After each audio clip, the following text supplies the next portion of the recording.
folks, welcome back to ezraondaratv and today lakini jameni, tumeongea kizungu sana, si hata tutujaribu na Kiswahili tuone vile kutaenda, ama ni aje, ama tuweke shembe tena nyumbu tuma. Anyway, today niko hapa Unsuite apartments. Hizi ni apartments mpya ziko located hapa Pipeline in Nakuru, not Pipeline in Nairobi.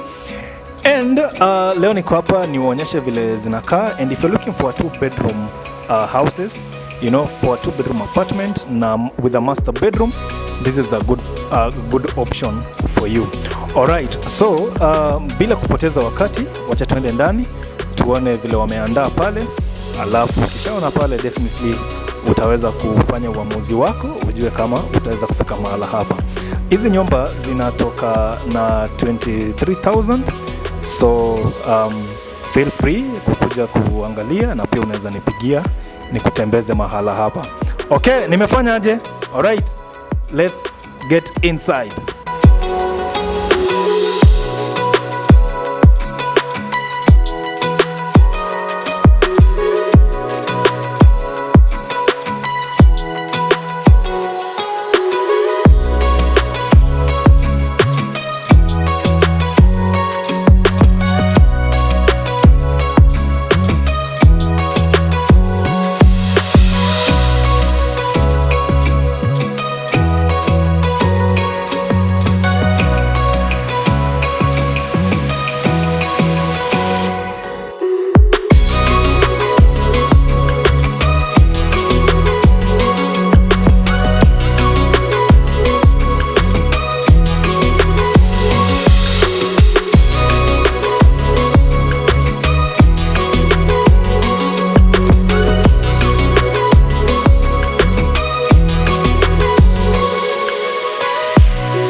barabara kabisa. Haya, hivyo ndo Downsuits Apartments kunakaa, na kama ulivyoona nimekuonyesha kuna views ukiwa kwa balcony yako hapa Downsuits Apartments. Balcony ya nyuma unaweza kuona game park, that is the Lake Nakuru National Park, this side of the game park. Unaweza kuona especially masaa ya jioni pale, unaweza ona wanyama wamekuja ku graze pale. Na upande wa mbele umeona jumba hili liko karibu na barabara, yani si mbali sana na barabara, na kwa hivyo uko na access ya jumba hili, na pia views pale pia vile nimesema ni mzuri, na hewa pia ni safi. Ushaona pale. Haya, so ni hayo tu kutoka kwangu Ezra Ondara, na tuonane wakati nitakuwa na review the 1 bedroom ya jumba hili la Downsuits Apartments. Subscribe to the channel.